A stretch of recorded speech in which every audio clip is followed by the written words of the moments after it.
들깨는 강인한 생명력을 지닌 식물로 돼지고기를 구워서 싸먹기도 하고 들기름으로 짜셔 우리나라에서는 먼 옛날부터 식용유로 사용을 해왔다고 하는데요. 들기름은 오메가3의 일종인 알파리놀렌산의 풍부한 공급원 중 하나로 연어나 고등어보다 오메가3 함량이 월등하게 높을 뿐만 아니라 섬유질, 철분, 아연, 비타민 B1 등의 다양한 영양소가 풍부하게 들어 있습니다. 또한 들기름은 다양한 효능이 있어 우리 몸에 아주 이로운 음식인데요. 그렇지만 이렇게 우리 몸에 좋은 들기름이라고 하더라도 어떻게 먹느냐에 따라서 독이 될 수도 있는데요.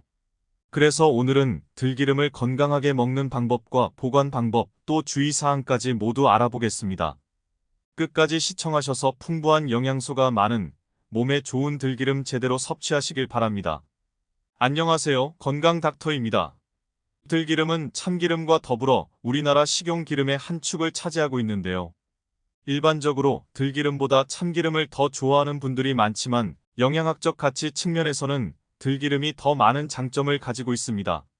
들기름은 60% 이상이 오메가3의 일종인 알파리놀렌산으로 구성되어 있는데요. 이는 식물성 식품에서는 절대 흔하지 않은 함량입니다.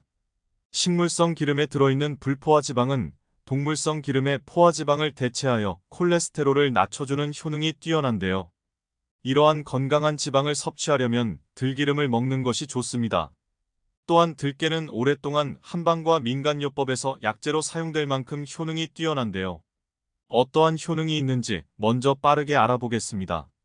들기름의 효능 첫 번째, 심혈관 건강 및 당뇨병 예방. 들기름은 불포화 지방산이 매우 풍부한 식품인데요. 불포화 지방산의 효능은 특히 콜레스테롤과 중성지방 수치를 낮추고 혈액순환을 개선하며 혈압을 조절하고 혈전 형성을 예방합니다. 이는 동맥경화와 고혈압 등 심혈관 질환 예방과 뇌혈관 질환 예방에도 효능이 뛰어납니다. 또한 들기름에는 항당뇨 작용을 하는 강력한 항산화 성분인 로즈마린산이 함유되어 있는데요. 이는 혈당 수치를 조절하여 급격한 혈당의 상승을 억제하고 전반적인 당뇨병 예방 및 관리에 도움을 줍니다. 두 번째, 뇌 건강에 도움. 들기름의 풍부한 오메가3 지방산 때문에 특히 뇌 건강에 도움이 되는데요. 뇌의 발달에 결정적인 영향을 미치는 DHA와 알파리놀렌산은 학습 능력 향상과 기억력 개선 등 두뇌 발달에 효과가 뛰어나다고 잘 알려져 있습니다. 이는 성장기 아이들의 두뇌 발달과 치매의 원인이 되는 알츠하이머를 예방하는 데 도움을 주기도 합니다. 세 번째, 빈혈에 도움. 들기름은 혈액이 원활하게 흐르는 것을 도와주며 적혈구의 생성에도 큰 도움이 됩니다. 이는 특히 여성들의 빈혈 예방에 좋은 효능이 있으니 빈혈 때문에 고생하시는 분들은 꼭 드셔보시길 바랍니다. 네 번째, 암 예방 및 항염작용에 도움. 들기름의 풍부한 오메가3 지방산과 로즈마린산은 서로 상호작용을 통하여 암을 유발하는 여러 유해물질을 억제해주는 효능이 있다고 알려져 있는데요. 이 성분들은 세포 손상과 억제 및 전이를 막아주는 역할을 하여 암 발생의 위험도를 낮춰주는 데 큰 도움이 된다고 합니다. 또한 몸 전체의 염증을 감소시켜 관절염, 대장염과 같은 염증성 질환의 진행을 완화하고 예방하는 데 도움이 됩니다. 다섯 번째, 골다공증 예방에 도움. 나이가 들수록 뼈 건강 또한 신경을 많이 써야 하는데요. 들기름의 풍부한 오메가3 지방산은 염증성 관절염과 류마티스 관절염에도 효과가 있습니다. 특히 알파리놀렌산은 뼈의 형성을 촉진하고 강화하는 효과가 뛰어난데요. 노인을 대상으로 한 연구에 따르면 16년 동안 알파 연산을 꾸준히 섭취한 노인은 고관절 골절의 위험이 감소하는 것으로 나타났습니다. 여섯 번째, 두피 건강에 도움. 들기름에 함유된 비타민 E와 오메가3 지방산 성분은 모근에 영양을 공급하고 혈류의 흐름을 개선해 주어 혈액순환 장애로 인해 발생할 수 있는 탈모 예방에도 좋습니다. 이외에도 들기름의 효능에는 다이어트 효과, 알레르기 억제, 주부습진에 도움 등 여러 효능들이 있습니다. 다음은 들기름 섭취 방법에 대해 알아보겠습니다. 만약 들기름을 생으로 먹어도 불편하지 않다면 아침 공복에 한 스푼 정도 먹으면 흡수율을 올리는 데 좋습니다. 들기름은 발연점이 낮아 일반적으로 나물 무침 할 때 들기름을 넣거나 밥에 들기름을 살짝 둘러 비벼 먹어도 좋고 달걀 후라이에 살짝 뿌려 먹어도 좋습니다. 또한 달걀찜을 만든 후 들기름 한 스푼을 넣어 먹어도 좋고 다양한 무침 요리에 활용하면 좋습니다. 특히 들기름은 언제 먹느냐에 따라서 목적이 달라질 수 있는데요.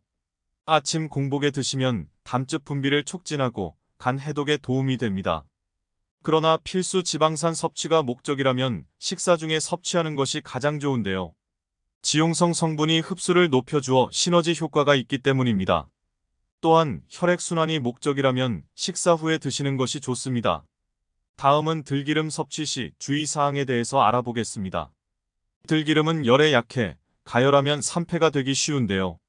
발연점이 160도로 낮기 때문에 튀김이나 부침 요리를 만들 때 사용하지 않는 것이 좋습니다. 들기름을 높은 온도로 가열할 경우 벤조피렌과 같은 발암물질이 생성될 수도 있기 때문입니다. 또한 들기름을 구입할 때 저온에서 만든 냉압착 들기름으로 구매하는 것이 건강상 좋습니다.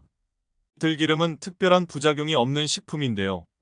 다만 모든 음식이 그러하듯 과하게 섭취하기보단 적당히 드시는 것이 좋습니다. 또한 유통기간이 지났거나 과다하게 섭취를 하는 경우에는 설사나 복통 등의 증상에 유발할 수 있어 하루에 3큰술 이내로 제한하는 것이 좋습니다. 들기름은 자칫 잘못 보관하면 향과 맛을 해칠 수 있어 올바른 방법으로 보관하는 것이 참 중요한데요. 들기름은 상온에서 보관하면 쉽게 산패가 되므로 냉장 보관하는 것이 좋습니다. 지금까지 들기름에 대해서 알아봤는데요. 여러분 어떠셨나요?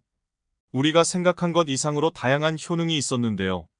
우리나라 들기름이 여러 식용 기름 중에서 영양학적 가치로 세계적으로 으뜸이 아닐까 싶습니다. 다만 산패가 너무 잘 된다는 단점이 있지만 앞서 알려드린 방법으로 잘 보관하면서 자주 챙겨 드신다면 들기름에 여러 가지 건강에 좋은 영양소를 섭취할 수 있기 때문에 건강 효능도 얻을 수 있습니다. 오늘 영상이 도움이 되셨다면 주변의 소중한 사람들에게도 공유해주세요. 구독과 알람 설정을 하시면 다음번에도 유익한 건강 정보를 받아보실 수 있습니다. 지금까지 긴 영상 봐주셔서 대단히 감사합니다. 지금까지 방구석 닥터였습니다.